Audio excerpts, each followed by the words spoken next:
Aravind tax நேயர்களுக்கு அன்பான வணக்கங்கள்.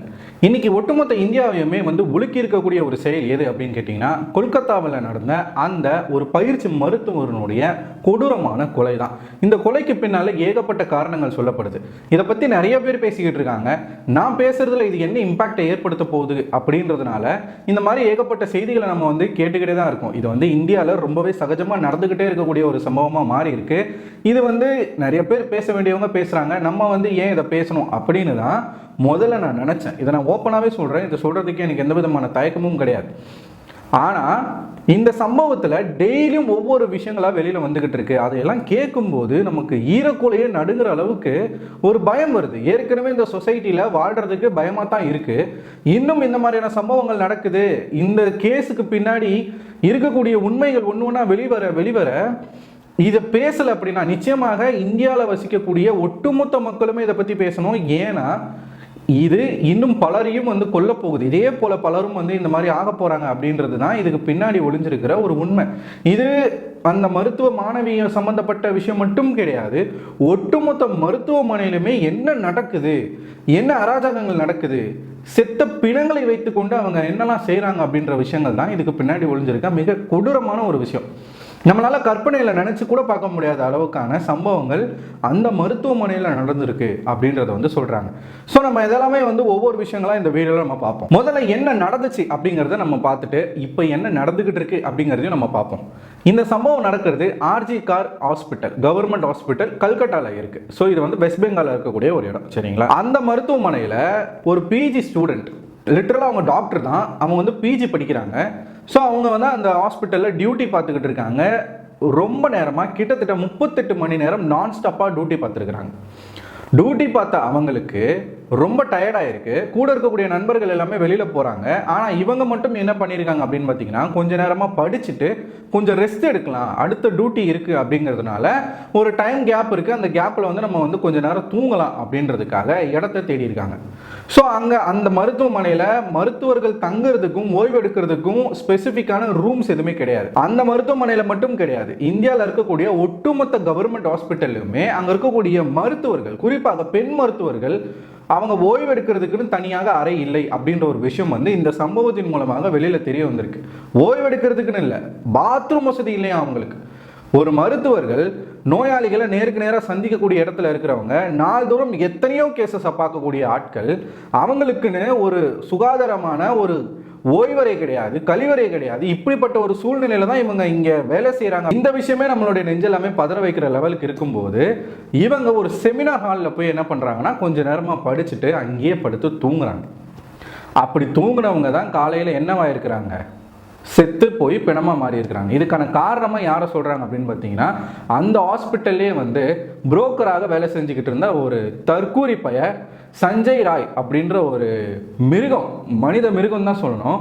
அவன் தான் இந்த சம்பவத்தை பண்ணியிருக்கான் அப்படின்னு சொல்லி சிசிடிவி கேமரா ஆய்வு பண்ணுறாங்க. அந்த இடத்துல, சம்பவம் நடந்த இடத்துல அவனுடைய ப்ளூடூத் ஹெட்செட் கிடந்திருக்கு. அதை வச்சு ட்ராக் பண்ணும்போது இது அமர்ந்து தான், இவன் தான் இந்த விஷயத்த பண்ணியிருக்கான் அப்படின்னு சொல்லப்படுது. இதை ஏன் அவன் பண்ணான் அப்படின்னு பார்த்தா, அவன் அந்த அளவுக்கு நிறைந்த போதையில் இருந்திருக்கான், மருத்துவமனையில் வச்சு குடிச்சிருக்கான். ஸோ இவன் இந்த சம்பவத்தை பண்ணியிருக்கான் அப்படின்னு சொல்லி அவனை அரெஸ்ட்டும் பண்ணுறாங்க.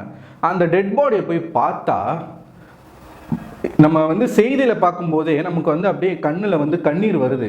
என்னெல்லாம் நடந்திருக்கு அப்படின்னு போஸ்ட்மார்ட்டம் ரிப்போர்ட் வருதுங்க. அந்த போஸ்ட்மார்ட்டம் ரிப்போர்ட்டில் அவங்களுக்கு ஏற்பட்டிருக்கக்கூடிய காயங்களை பற்றி விவரிக்கும் போது ஒன்று ஒன்றா நான் சொல்கிறேன். இறந்து போனால் அந்த பெண்மணியோனுடைய லெக் ரெண்டுமே, கால் ரெண்டுமே 90 டிகிரியில் உடைக்கப்பட்டிருக்கு அப்படின்ற ஒரு விஷயங்களை சொல்கிறாங்க. பெல்விக் போன் அப்படின்னு சொல்லுவாங்க. அதாவது பெண்களுக்கு இடுப்பு எலும்பு, பின் எலும்பு இருக்கு இல்லையா, இந்த பெல்விக் போன் அப்படின்ற ஒரு விஷயமே அவங்களுக்கு உடைஞ்சிருக்கு. இது சாதாரணமாக உடையக்கூடிய ஒரு போன் கிடையாது, ரொம்பவே ஸ்ட்ராங்காக இருக்கக்கூடிய ஒரு போன், எஸ்பெஷலி பெண்களுக்கு. ஏன்னா அவங்க பிரசவ வலி எல்லாமே தாங்குற அளவுக்கு தான் அவங்களுடைய உடல் அமைப்பு இருக்கும். ஸோ அதனால் அந்த போன் அவங்களுக்கு ரொம்பவே ஸ்ட்ராங்காக இருக்கும். அந்த போன் உடைஞ்சிருக்கு. எந்த அளவுக்கு அவங்க மேலே ப்ரெஷர் இருந்திருந்தா அந்த போன் உடைஞ்சிருக்கும் அப்படின்ற ஒரு விஷயங்களை மருத்துவர்களே கேட்குறாங்க, சக மருத்துவர்கள் கேட்குறாங்க. அதுக்கப்புறமா அவங்களுடைய உடது பகுதி எல்லாமே காயமாயிரும், கடிச்சு மூஞ்செல்லாம் காயம், கழுத்தெல்லாம் காயம். அவங்களுடைய பிரைவேட் பார்ட்லேருந்து பிளட்டு வந்திருக்கு, அவங்க கண்ணுலேருந்து பிளட்டு வந்திருக்கு, 2 காதுல இருந்தும் பிளட்டு வந்திருக்கு. கழுத்து எலும்பு உடைஞ்சிருக்கு. ஸோ இறுதியாக அவங்களுடைய கழுத்தை உடைச்சி தான் அவங்கள வந்து கொண்டிருக்காங்க, மூச்சையும் கழுத்தை பிடிச்சி அமுக்கி தான் கொண்டிருக்காங்க அப்படின்ற மாதிரியான ஒரு போஸ்ட்மார்ட்டம் ரிப்போர்ட் வந்து வருதுங்க. அக்யூஸ்டு பேர் சஞ்சய் ராய் அப்படின்னு வந்து சொல்லியிருந்தேன் இல்லையா. இதோடு சேர்த்து ஒரு அதிர்ச்சியான ஒரு விஷயம் என்ன அப்படின்னு பார்த்தீங்கன்னா, இதுதான் இந்த சம்பவத்தை வந்து ஒரு டேர்னிங் பாயிண்ட்டாக இருக்குது. முதல்ல இந்த சம்பவம் நடைபெற்ற உடனே அந்த மருத்துவ நிர்வாகம் என்ன சொல்கிறாங்க அப்படின்னா, அந்த பொண்ணு வந்து சூசைட் பண்ணிக்கிச்சு அப்படின்னு சொல்லியிருக்கிறாங்க. அதுக்கப்புறமா அந்த பொண்ணுடைய பாடி அவங்க வீட்டில் இருக்கிறவங்க பார்த்துட்டு, என் பொண்ணு உடம்பு பூரா காயமாக இருக்குது, இது நிச்சயமாக தற்கொலை கிடையாது, இது கொலை அப்படின்னு சொல்லும்போது தான் அது இன்வெஸ்டிகேஷன் பண்ணுறாங்க. போஸ்ட்மார்ட்டம் நடந்த பிறகு தான் இது கொலை அப்படின்ற ஒரு விஷயம் தெரிய வந்திருக்கு. இன்னொரு சம்பவம் என்ன தெரியுமா, அவங்களுடைய பெண் உறுப்பில் 150 மில்லி லிட்டர் செமன் இருந்தது. இதுல இருந்து நம்ம நல்லாவே புரிஞ்சிக்க முடிகிற ஒரு விஷயம் என்னன்னா, நிச்சயமாக அவங்க கற்பழிப்பு செய்து தான் அவங்க வந்து கொல்லப்பட்டிருக்கிறாங்க.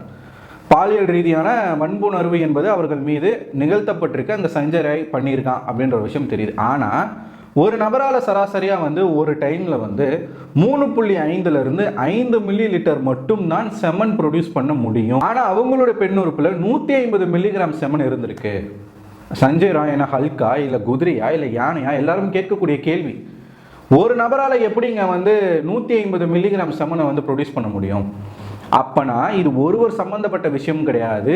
இந்த சஞ்சய் ராய் கூடவே பல பேர் சேர்ந்து இந்த பெண்ணை வந்து கூட்டு பாலியல் வன்புணர்வு செய்திருக்கிறார்கள் அப்படின்ற ஒரு விஷயம் வந்து தெரிய வருது. ஆனால் யாரு அப்படின்றது இன்னும் விசாரணைக்கு கொண்டு வரல.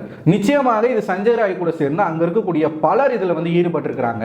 ஏன்னா இதில் ஏகப்பட்ட கேள்விகள் என்ன எழும்புது அப்படின்னா, மருத்துவமனையில் 3வது மாடியில் இருக்கக்கூடிய செமினார் ஹால், அதுக்கு பக்கத்திலே மருத்துவர்களுடைய அறை இருக்கு. இந்த பெண்கிட்ட இப்படி ஒருத்தன் தப்பா நடந்துக்கிறான் அப்படின்னா அவங்க கத்திருப்பாங்க, கூச்சல் போட்டிருப்பாங்க, ஒரு சத்தம் கூட யாருக்குமே கேட்கலையா?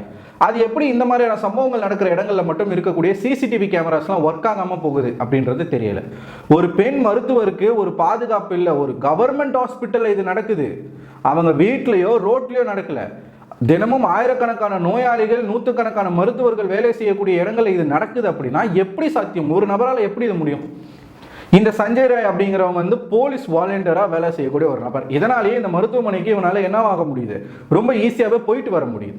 இவனுடைய பர்சனல் லைஃப்பை வந்து தேடி பார்க்கும்போது அதுலேயும் ரொம்ப அயோக்கியத்தனமான ஒரு ஆளாக தான் இருக்கிறான். இவனுக்கு வந்து 3 திருமணம் நடந்திருக்கு, 2 மனைவிகள் வந்து கொடுமையை அனுபவிச்சிருக்காங்க, 3ஆவதாக ஒரு மனைவி வந்து அவங்களும் கொடுமையை அனுபவிச்சுக்கிட்டு இருக்காங்க. ஸோ இப்படிப்பட்ட விஷயங்கள் எல்லாமே சொல்லிக்கிட்டு இருக்காங்க. அவன் பாட்டு அவன் வந்து அந்த பெண்ணை கொண்டுட்டு, அவன் மட்டும் இல்லை அவனோட சேர்ந்து பலரும் பண்ணியிருக்காங்க. ஆனால் அந்த பெண்ணை கொண்டுட்டு அவனுக்குன்னு ஒரு அறை இருக்குதுங்க, அந்த ஹாஸ்பிட்டலில் அவனுக்குன்னு ஒரு அறை இருக்குதான்.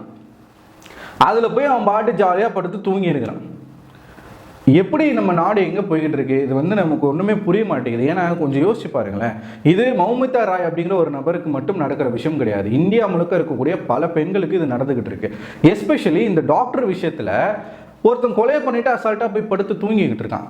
இதே மாதிரி கேரளாவில் ஒரு பெண் மருத்துவர் வந்து குத்தி கொல்லப்பட்டாங்க. ஒரு அக்யூஸ்டு வந்து அவனை அரெஸ்ட் பண்ணுறாங்க. அவனை வந்து ஹாஸ்பிட்டலுக்கு வந்து செக்கப்புக்கு கூப்பிட்டு வரும்போது தப்பிக்கிறதுக்காக அங்கே இருக்கக்கூடிய ஒரு பெண் மருத்துவரை குத்தி கொண்டுட்டு போயிட்டாங்க. இன்னைக்கு இருக்கக்கூடிய சூழ்நிலையில் இந்தியாவில் ஒருத்தவங்க மருத்துவர் ஆகிறது அப்படிங்கிறது கனவுல கூட நடக்காத ஒரு விஷயமா மாறி நிற்கிது. பல பேருடைய கனவாகவே இருக்க ஒரு விஷயம் மருத்துவம். எம்பிபிஎஸ் படிக்கணும், அதில் ஏகப்பட்ட சம்பளம் நமக்கு இருக்குது. ஆனாலும் உயிரை பணையம் வைத்து அவங்க வேலை செய்கிறாங்க. அதனால தான் அந்த சம்பளம். 12வது முடிச்ச உடனே மருத்துவர் ஆகிவிட முடியுமா? முன்னாடி இருந்துச்சு, மார்க்கின் அடிப்படையில் இருந்துச்சு, கட் ஆஃப் வச்சு நம்ம பசங்க வந்து போனாங்க. ஆனால் இப்போ நீட் அப்படின்ற ஒரு விஷயத்தை கொண்டு வந்து நீட்டில் எவன் பாஸ் பண்ணுறானோ அவன் தான் வந்து மருத்துவராக முடியும். நீட்டில் பாஸ் பண்ணி யூஜி படித்து, யூஜி 5 வருஷம் படித்து, அந்த யூஜி முடிச்சுட்டு அதுக்கப்புறமா வெளியில் வர்றதுக்கு எக்ஸிட்னு ஒரு எக்ஸாம், அதை எழுதி அதை பாஸ் பண்ணணும். அதுக்கப்புறமா பிஜி படிக்கணும்னா மறுபடியும் ஒரு என்ட்ரன்ஸ் எக்ஸாம் எழுதணுமா, அதை பாஸ் பண்ணி படிச்சுக்கிட்டு இருக்கக்கூடிய ஒரு பிஜி ஸ்டூடெண்ட் அவங்க எவ்வளோ தன்னுடைய வாழ்க்கையில் கடந்து வந்திருப்பாங்க. மெடிக்கலில் கோல்டு மெடல் வாங்கணும் அப்படின்ற ஒரு கனவோடு இருந்த ஒரு பெண், பல பேருக்கும் வந்து உயிரை காப்பாற்றிருக்கிற ஒரு பெண்ணுடைய நிலைமை இன்னைக்கு என்னவா இருந்திருக்கு? மருத்துவர்களுக்கே அங்கே பாதுகாப்பு இல்லை அப்படின்னா அங்கே இருக்கக்கூடிய செவிலியர்கள், நர்ஸுக்கு என்ன பாதுகாப்பு? இது வந்து இது வரைக்கும் நடந்த விஷயம். இன்னைக்கு இந்தியாவில் இருக்கக்கூடிய எல்லா மருத்துவக் கல்லூரிகளையும் இருக்கக்கூடிய மருத்துவர்கள் மாணவர்கள் 24 மணி நேரம் வந்து வேலை நிறுத்தத்தை அறிவிச்சிருக்கிறாங்க. எமர்ஜென்சி கேசஸை தவிர எந்த விதமான கேஸுமே நாங்கள் இன்னைக்கு அட்டன் பண்ண மாட்டோம். ரொம்ப எமர்ஜென்சியான சர்ஜரி இன்னைக்கு பண்ணி ஆகணும் அப்படின்றதெல்லாம் நாங்கள் பண்ணுவோம். ஆனால் மற்ற எந்த ஒரு விஷயத்திலையும் நாங்கள் தலையிட மாட்டோம். எங்களுக்கு சில விஷயங்கள் தேவைப்படுது. எங்களுக்கு இந்த கொலைக்கு பின்னாடி இருக்கக்கூடிய ஆட்கள் யார் இருக்காங்க அப்படின்றது நமக்கு வந்து தெரியணும். சில கோரிக்கைகளை வச்சு அவங்க வந்து இன்றைக்கி வந்து அந்த வேலை நிறுத்தத்தை செஞ்சுருக்கிறாங்க. என்னென்ன கோரிக்கைகள் வச்சுருக்காங்க அப்படின்னு பார்த்தீங்கன்னா, ரொம்பவே பேசிக்கான கோரிக்கை எல்லாமே. அப்போனா சுதந்திரம் பெற்று 75 ஆண்டுகள் தாண்டியும் கூட இந்தியாவில் மருத்துவர்களாக இருக்கக்கூடியவர்களுக்கு இந்த பேசிக்கான விஷயங்கள் கூட இல்லை அப்படின்றத நீங்கள் நல்லாவே தெரிஞ்சுக்கணும். என்னென்ன வந்து அவங்க கேட்டிருக்காங்க அப்படின்னு பார்த்தீங்கன்னா, செக்யூரிட்டியை இம்ப்ரூவ் பண்ணணும். மருத்துவமனைகளில் இருக்கக்கூடிய செக்யூரிட்டியை இம்ப்ரூவ் பண்ணணும். இந்த மருத்துவமனையில் அந்த ஆள் குடிச்சிட்டு, சஞ்சய் ராய் அப்படிங்கிறவங்க வந்து மருத்துவமனைக்குள்ளேயே குடிச்சிட்டு இவங்க தூங்கிக்கிட்டு இருந்த அறைக்கு போயிருக்காங்க அப்படின்னா எந்த லட்சணத்தில் செக்யூரிட்டி இருக்குன்றத நீங்கள் நல்லாவே வந்து தெரிஞ்சுக்கணும். மருத்துவமனை முழுக்க 360 டிகிரியில் வந்து எங்களுக்கு வந்து சிசிடிவி கேமராஸ் வேணும். இவங்க இந்த செமினார் ஹாலில் படுத்து தூங்குறாங்க அப்படின்னா அந்த மருத்துவமனையில் அந்த செமினார் ஹாலில் சிசிடிவி கேமரா ஒர்க் ஆகலை. அங்கே சிசிடிவி கேமரா இல்லைன்றாங்க, இருந்தும் ஒர்க் ஆகலை அப்படின்றாங்க. ஒருத்தன் இல்லை, நம்ம தான் ஒருத்தன்றதை செய்தியில் சொல்கிறாங்க. பட் ஒருத்தனாக இருக்கிறதுக்கு நிச்சயமாக வாய்ப்பு கிடையாது. இப்படி ஒரு சம்பவத்தை உள்ளே போய் பண்ணிட்டு வர வரைக்கும் யாருமே நோட்டீஸ் பண்ணலை. அங்கே கேமரா கிடையாது. அதனால் சிசிடிவி கேமராஸ் 360 டிகிரிக்கு எங்களுக்கு வேணும். ரெஸ்ட் எடுக்கிறதுக்கு எங்களுக்கு தனி ரூம்ஸ் வேணும். மருத்துவர்களுக்கு, குறிப்பாக பெண் மருத்துவர்களுக்கு எங்களுக்கு ரூம்ஸ் தேவை. நாங்கள் கண்டினியூஸாக 24 மணி நேரத்தில் இருந்து ஒரு நாள் முழுக்க 2 நாள் முழுக்க நாங்கள் வந்து வேலை செய்கிறோம். வேலை செஞ்சுட்டு ஒரு மணி நேரம் 1/2 மணி நேரம் நாங்கள் ரெஸ்ட் எடுக்கிறது கூட எங்களுக்கு ரூம்ஸ் கிடையாது. எங்களுக்கு ரூம்ஸ் வேணும் அப்படின்ற ஒரு கோரிக்கையை எடுத்துருக்குறாங்க. கேசஸ் இருக்கக்கூடிய இந்த மருத்துவம் சார்ந்த பல கேசஸ் இருக்குது. இந்த கேசஸ் எல்லாமே விரைந்து முடிக்கணும் அப்படின்ற ஒரு விஷயத்த சொல்லியிருக்காங்க. மருத்துவர்களுக்குன்னு இந்தியாவில் வந்து புதுசாகவே ஒரு சட்ட வரமுறையை மத்திய அரசு கொண்டு வந்தாங்க. இன்னும் அது அமல்படுத்தவில்லை. ஏன்னா இந்தியாவில் பல இடங்களில் மருத்துவர்கள் தாக்கப்படுறாங்க அப்படின்ற ஒரு சம்பவம் வந்து ரொம்பவே அதிகரிச்சுக்கிட்டு இருக்கு. அதனால் எங்களுக்குன்னு வந்து ஒரு தனி சட்டங்கள் வேணும். எங்கள் மீது இது போன்ற நடக்கக்கூடிய தாக்குதல்கள் எல்லாமே வந்து கடுமையான தண்டனைகள் கொடுக்கணும் அப்படின்ற ஒரு கோரிக்கையை முன்னாடி வச்சிருக்கிறாங்க. இன்வெஸ்டிகேஷனை ரொம்ப டிரான்ஸ்பரண்டாக நடத்தணும். இந்த கேஸு குறித்து இவங்க என்னெல்லாம் வந்து இன்வெஸ்டிகேஷன் பண்ணுறாங்க, இது உடனடியாக சிபிஐக்கு மாற்றப்பட்டிருக்கு. ஸோ அந்த கேஸ் இன்வெஸ்டிகேஷன் டிரான்ஸ்பரண்டாக இருக்கணும் அப்படின்னு சொல்லிட்டு இந்த கோரிக்கை எல்லாமே வச்சு ஒரு நாள் முழுக்க வேலை நிறுத்தம் என்பது மருத்துவர்கள் பண்ணியிருக்கிறாங்க. இன்னும் அங்கே என்னெல்லாம் நடந்திருக்கு அப்படின்னு பார்த்தீங்கன்னா, அந்த மாநிலத்தின் முதலமைச்சராக இருக்கிறவங்க மம்தா பானர்ஜி ஒரு பெண்மணி. மம்தா பானர்ஜி அவர்கள் என்ன இது சம்பந்தமாக அவங்க வந்து என்ன கருத்துக்கள் சொல்லியிருக்காங்க, வெளியில் என்னெல்லாம் பேசுகிறாங்க அப்படின்னு பார்த்தீங்கன்னா, இந்த காலங்களில் ஆண்களும் பெண்களும் அதிகமாக பேச ஆரம்பிச்சிட்டாங்க. இப்படி அதிகமாக பேசுறதுனால தான் இந்த மாதிரியான சம்பவங்கள் நடக்குது. ஒரு பெண் ஆண்கிட்ட நிறைய பேசுறதுனால தான் ரேப் எல்லாமே நடக்குதுன்னு சொல்லிட்டு ஒரு பெண்ணாக இருந்துக்கிட்டு கொஞ்சம் கூட கூச்சமே இல்லாமல் மனசாட்சி இல்லாமல் பேசியிருக்கிறாங்க மம்தா பானர்ஜி. எப்படி இதெல்லாம் அவங்களால பேச முடியுது? சரி, இந்த சம்பவத்தை பண்ண அந்த ஆளுக்கு ஆதரவாக அங்கே என்னெல்லாம் நடக்குது தெரியுமா? ப்ரொட்டஸ்ட் பண்ண டாக்டர்ஸ் அவங்க எல்லாருமே வந்து அங்கே தர்ணா பண்ணிக்கிட்டு இருக்காங்க. அந்த இடத்துல ரவுடி கும்பல் ஒரு 100-150 பேர் உள்ளே புகுந்து அங்கே இருந்த மருத்துவர்கள், பெண்கள் எல்லாரையும் அடித்து ஓட விட்டுருக்கிறானுங்க. அதோடு சேர்த்து அந்த மருத்துவமனையில் அந்த பெண் கற்பழித்து கொல்லப்பட்ட அந்த இடத்தை சுற்றி இருக்கக்கூடிய விஷயங்கள் எல்லாத்தையுமே அடித்து உடைச்சிருக்கிறாங்க. சிசிடிவி கேமராஸை உடைச்சிருக்கிறாங்க, கம்ப்யூட்டர்ஸை உடைச்சிருக்கிறாங்க. அங்கே இருந்த எவிடன்ஸ் அத்தனையும் அளிக்கப்பட்டிருக்கு. அப்போ இந்த சஞ்சய் ராய் அப்படின்ற ஒரு நபருக்கு ஏன் இவ்வளோ விஷயங்கள் நடக்குது? அவர் அரெஸ்ட் பண்ணப்பட்டிருக்கிறாரு. அவரை காப்பாற்றணும் அப்படிங்கிறதுக்காக இவ்வளோ பெரிய கலவரம் அங்கே நடந்திருக்கு. அப்படின்னா இது யாருக்காக நடத்தப்பட்டது? சஞ்சய் ராய்க்காக நடத்தப்பட்டதா அப்படின்னு பார்த்தோம்னா அதுவாக இருக்க வாய்ப்பு கம்மி. இந்த சம்பவத்தில், இந்த பெண் கொல்லப்பட்ட சம்பவத்தில் முக்கியமான ஆட்கள் உள்ள வந்து இருக்கிறாங்க. அந்த மருத்துவமனை சார்ந்த பெரிய பெரிய டாக்டர்ஸ், பிரின்சிபல் முதற்கொண்டு இதில் தொடர்பு இருக்கலாம். இவர்களை காப்பாற்றுவதற்காகத்தான் இப்படிப்பட்ட கலவரங்கள் அங்கே நடத்தப்பட்டிருக்கு. மம்தா பானர்ஜி இதுவரைக்கும் இது சம்பந்தமா எந்த விதமான நடவடிக்கையுமே எடுக்காம இருக்காங்க. அப்பனா இந்த சம்பவத்துல எத்தனை பேர் ஈடுபட்டிருப்பாங்க? அந்த அளவுக்கு பவர் உள்ள ஆட்கள் ஈடுபட்டதுனால மட்டும்தான் இந்த சம்பவம் இந்த அளவுக்கு வந்து என்னவாயிட்டு இருக்கு. அங்க இருக்கக்கூடிய எவிடன்ஸ் அழிக்கிற லெவலுக்கு போலீஸ்காரங்களாம் வேடிக்கை பார்த்துக்கிட்டு இருக்காங்க. போலீஸ் இருக்காங்க, ஆனா போலீஸ் முன்னணியிலேயே அங்க நடக்குது. அடிக்கிறாங்க, உடைக்கிறாங்க, எல்லாத்தையுமே வந்து களவாடிட்டு போகிறாங்க. இதே தான் வந்து பல இடங்களில் நடந்திருக்கு. நீங்கள் எக்ஸாம்பிள் நிறையா பார்த்துருக்கலாம். ஸ்ரீமதி கொலை கேஸில் இங்கே இதான் நடந்துச்சு. அந்த ஸ்கூலே வந்து அடித்து உடைச்சாங்க, ஸ்கூலை எரிச்சாங்க, எவிடன்ஸ் எல்லாமே அந்த இடத்துல வந்து களவாடிட்டு போனாங்க. ப்ரொட்டஸ்ட் பண்ணுறன்ற பேரில் உள்ள ஏகப்பட்ட குண்டர்களை இறக்கி இந்த சம்பவங்கள் நடந்துச்சு. நாடு முழுக்க இதான் நடக்குது. பலரும் இதை குறித்து சொல்லக்கூடிய விஷயங்கள் என்ன அப்படின்னு பார்த்தீங்கன்னா, இந்த சம்பவத்தில் அரசை சார்ந்த ஆட்களும் இன்வால்வ்டாக இருக்காங்க, போலீஸ்காரர்களும் இன்வால்வ்டாக இருக்காங்க, அது மட்டும் இல்லாமல் மருத்துவர்கள் பலரும் இன்வால்வ்டாக இருக்காங்க. அதனால தான் இந்த 3 பேரும் சேர்ந்துக்கிட்டு 3 துறையும் சேர்ந்துக்கிட்டு என்ன பண்ணுது, இந்த சம்பவத்தை மழுங்கடிக்க பார்க்குது. இதை வந்து ஒரு சூசைடாக மாற்ற பார்க்குறாங்க.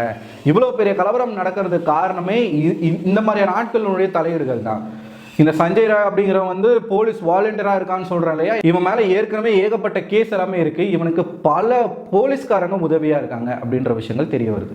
பல இடங்கள்ல இந்த ஆளுக்கு லிங்க் இருக்கு, இவனுடைய நெட்வொர்க் பெருசு. அப்பனா இவன் என்ன பண்ணிக்கிட்டு இருந்திருக்கான் அப்படின்றது தெரியல. முக்கியமா இந்த மருத்துவமனையில வந்து ஆர்கன்ஸ் திருட்டு போய்கிட்டு இருக்கு அப்படின்ற ஒரு குற்றச்சாட்டு என்பது இருக்கு, பலராலும் எழுப்பப்பட்டிருக்கு. பல பேருடைய ஆர்கன்ஸ் என்பது இங்கே வந்து இல்லீகலாக வந்து டிராஃபிக்கிங் பண்ணியிருக்காங்க. இந்த விஷயங்கள் யாருக்கு தெரியுமா? இறந்து போன மௌமிதா அப்படிங்கிற அந்த பெண் மருத்துவருக்கு தெரியுமா? இதை குறித்து அவங்க பல இடங்களில் வந்து கண்டிச்சிருக்கிறாங்க அப்படின்ற விஷயங்கள் சொல்லப்படுது.